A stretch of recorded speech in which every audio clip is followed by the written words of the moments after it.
Okay, in this video what I'm going to be doing is installing Motioneye into that Chroot that I set up previously. And so what I've done this time is I've run the virtual machine and I've attached a USB camera to it, webcam to it. So now I'm just going to connect to that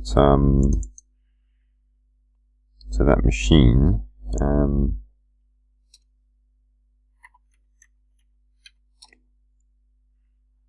Right, and so now if I do a demessage, you can see where it's detected the webcam. So basically that's what we're going to be using to try and connect the motion to when it's in the Chroot.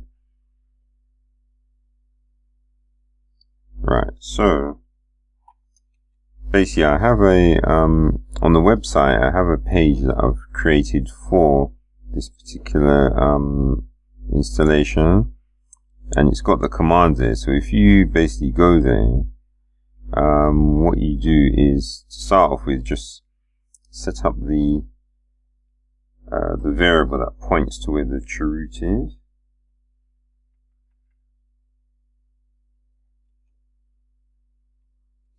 And so once that variable is in, all the other commands will just work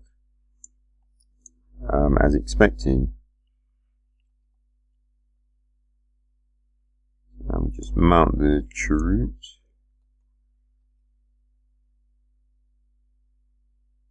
And then we just go into it. And so now we're inside the as you can see the files are different now. And so what we basically do now is inside here we install the repository file for the files from RPM Fusion that are needed for Motioneye.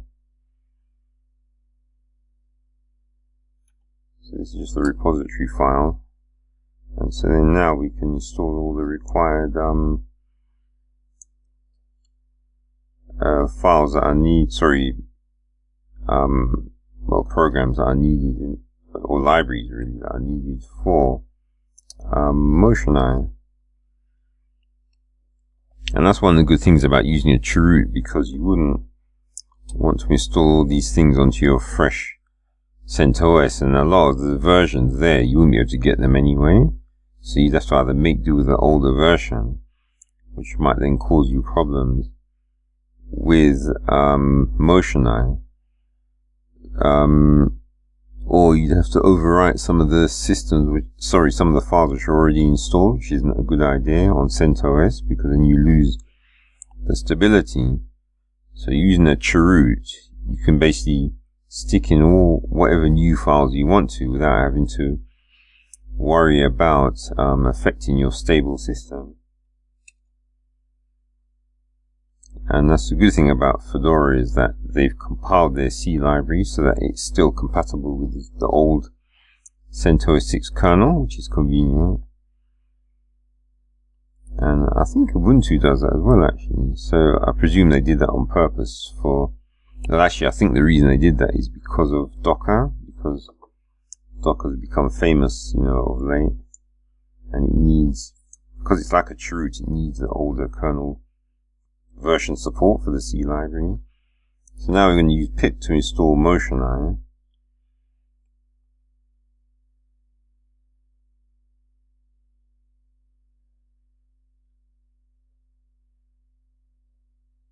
Alright, so that's installed, and that's convenient, so a lot easier than trying to do it manually.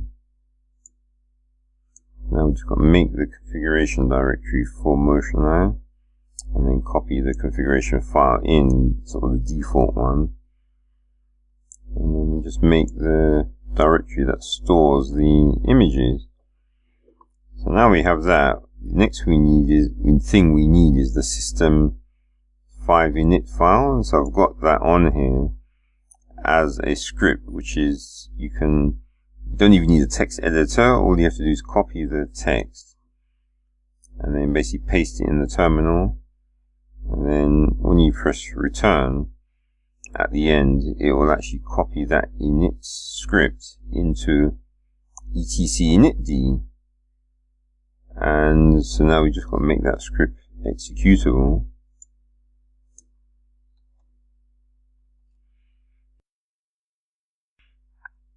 And then now we should be able to run it to be able to start Motioneye.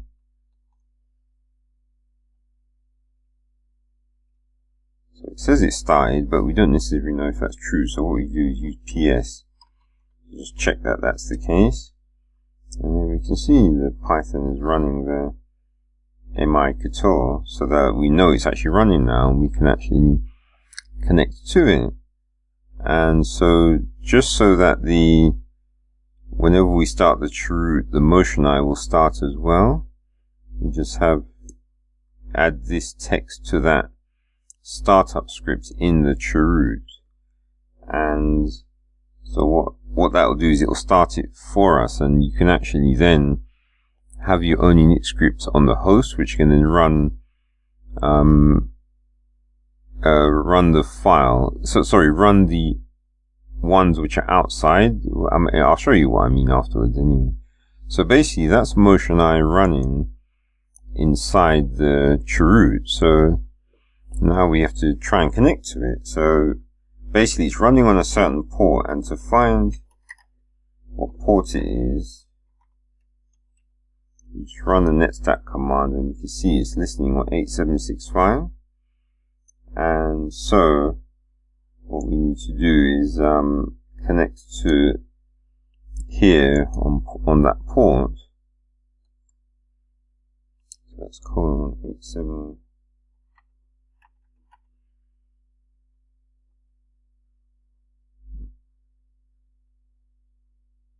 Alright, yeah, I forgot about that. The next problem we have, of course, is that we need to go back into the host because IP tables is running.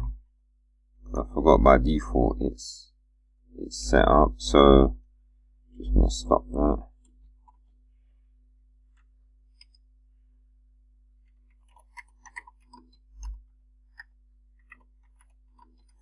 Now, of course, you wouldn't normally do this.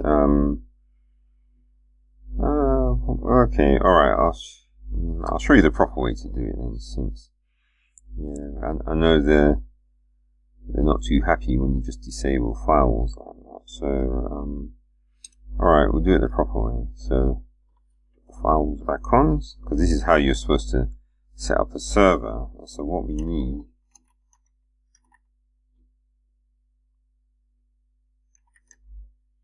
is the firewall.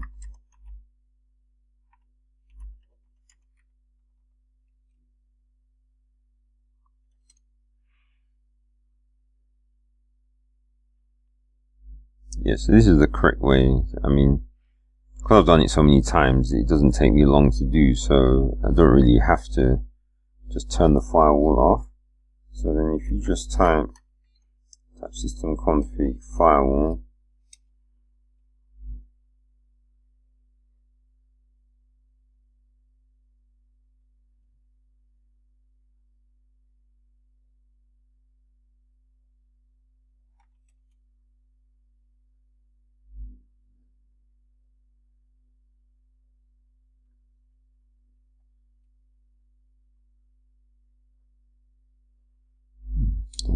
no.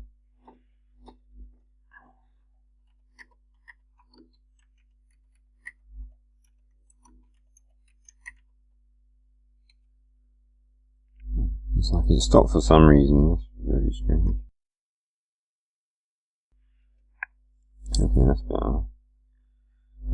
So if you go to customize and then just forward, and then you just add the port 8765. It's TCP.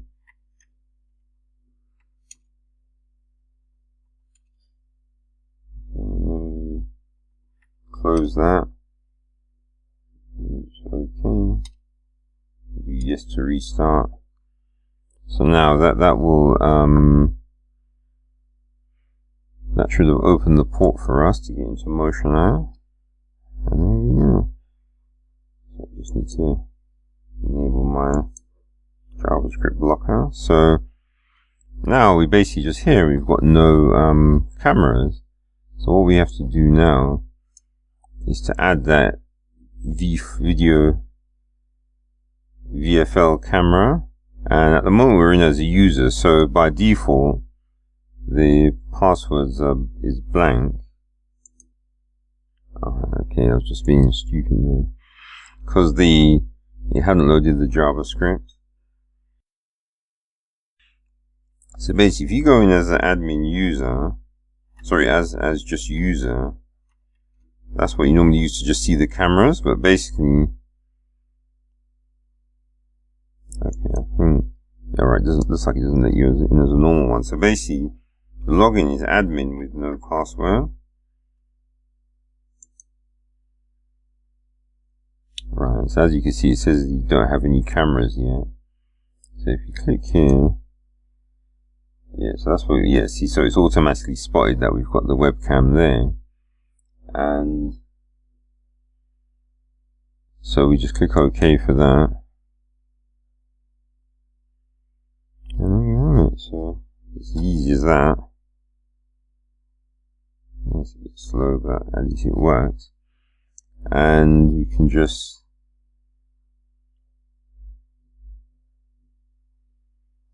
change settings on it. And at the moment, when you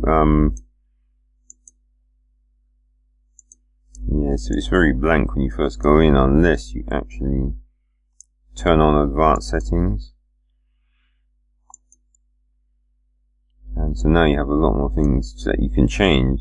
So as you can see, this is where you change the login. So both passwords are blank at the moment. And basically you can change certain things, settings about the camera and the resolution. So whatever your webcam supports will appear under here.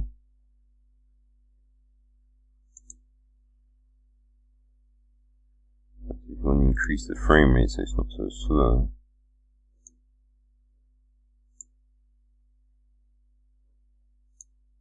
So we've got this, our files have been stored into the valid Motioneye that we created earlier.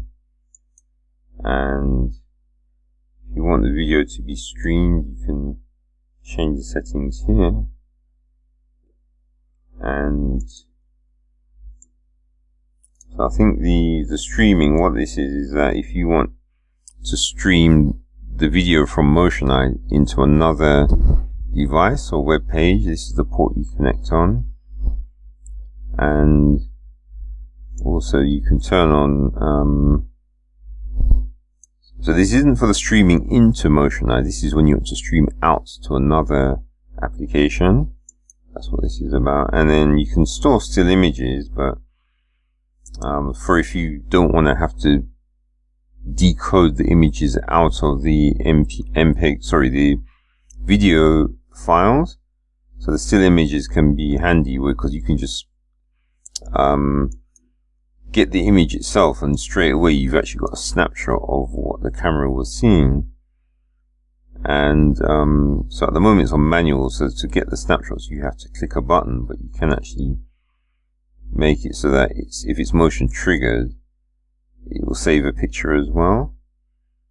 And then the main one that people are after is of course the movies.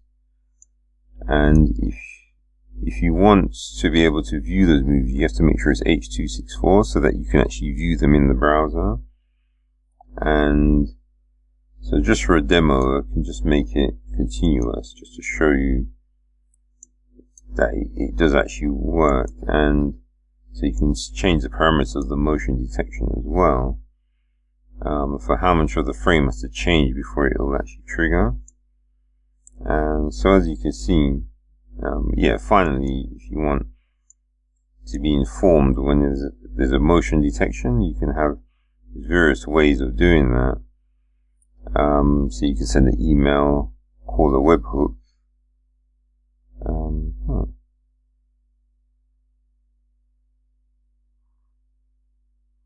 Oh, looks like my Firefox has crashed. That's nice.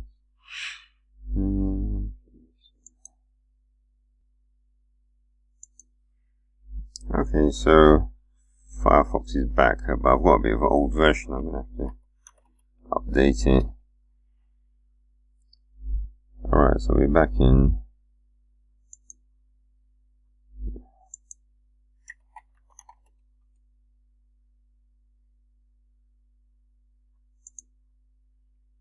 Alright, so just go back to the settings that I was on. I think I lost some of them. So just do it quickly before it crashes again.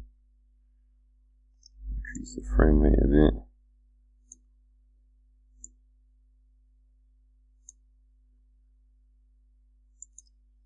Last images.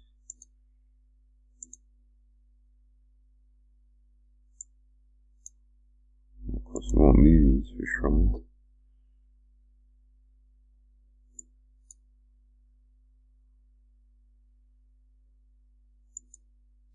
Try motion detections on, and then as I was showing when just before it crashed, you've got the notifications where, so if there's some motion, you can be notified of when it's happened, and you can get an image, or even the movie as well. Yeah, so you can see the resolutions is better now because it's. You can actually see the noise a lot more now, so you know it's a higher frame rate.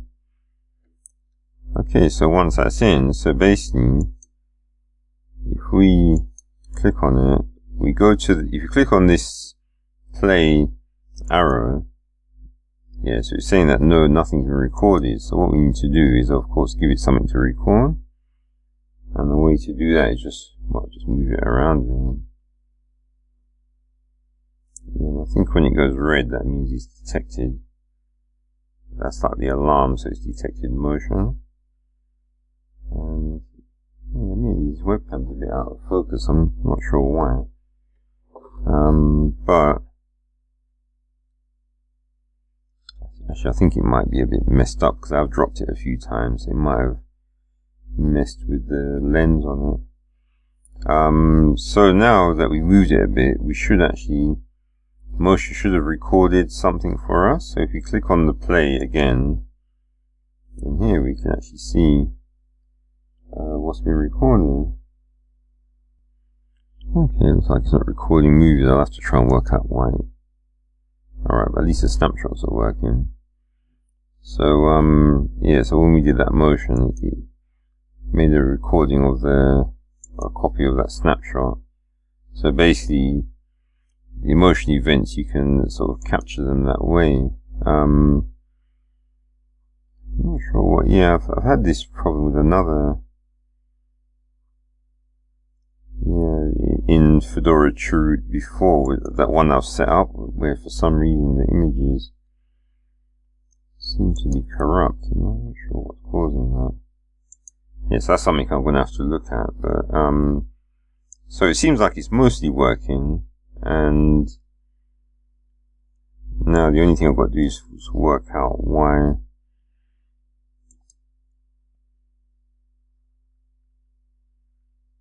Yeah, why these images. Alright, well anyway, that's the end of that. So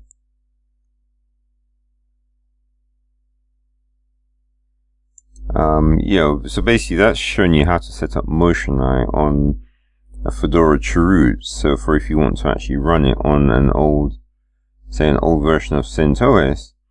And okay, hopefully someone will find that useful, and maybe if I work out why these video files aren't rendering properly, I'll come back and maybe explain what I found out as well. But it seems like it's mostly working, so it's only a small thing that needs to be sussed out to know why it has that particular problem. Okay, well thanks for watching, and see you. Okay, this is just an addition to that Fedora where I was installing Motioneye onto Fedora Chroot. So I didn't want to just leave it so that it seemed as if it wasn't working. So it just seems all that happened is something just wasn't running at first. Because after I'd left it for a short while, I checked the outputs, sort of the files that were coming from it, and they were actually okay. The thumbnails seemed correct, and the MP4s could actually play. So when after it seemed okay, I went back and checked in the Motioneye, and so basically when I went into the to view the videos, so logging again. Yeah, so I clicked on it, and then when I clicked on the play, they were actually there. So for some reason, the first one had become, just ended up with this sort of messed up thumbnail. And yeah, so it looks as if that one actually was corrupt. But then the subsequent ones, they seemed okay. Or actually what? Or actually, this seems like it's the other way around. So the first ones that were in, they actually seem, or it seems like it recovered anyway. I'm not sure what's up with that one, because that's 500 megabytes, so that is a bit big.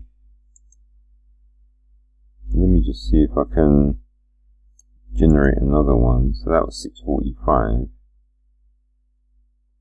Move it around a bit. So that should have generated another one for us. I think this might be caused by my browser. Go in there. It doesn't seem like it's generated another one. So let's just check. Okay, let's see again. Move it around a bit. So that should have detected that. Just give it a chance to save it. Okay, alright, well, it seemed like it was working at one point, and then it seems to have stopped. So, alright, I'll keep looking into that, see if I can work out what's going on. Yeah. Okay. Okay, this is the final update. So, just been looking at it again. It just seems it could just be on the browser that's messed up, because when you go in, you see I was getting the error before when I clicked on this one. So now when I click on it, it actually shows me the video. So, and it plays. No, so there you go. So it's working. So it just seems it's not picking. Yeah, see, and this one, it works as well.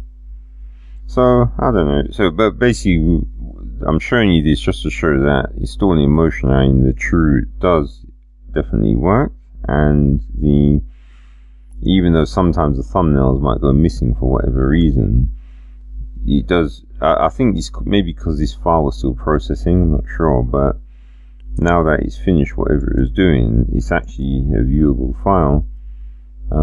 So this is just to show that it does actually work, and so you can safely set up Motion in a Chroot and it will actually perform like it should. And yeah, so these are the images. Yeah, they seem to be fine. So there you have it. So this is, I just did this finally. I'll just add this on to the end of the other video just to show that it is actually a working setup, because I wouldn't want to leave it at the end for you to think that it doesn't actually work, but this is just to show it does. Okay, I'll see you in the next video that I can get to do. Okay, bye.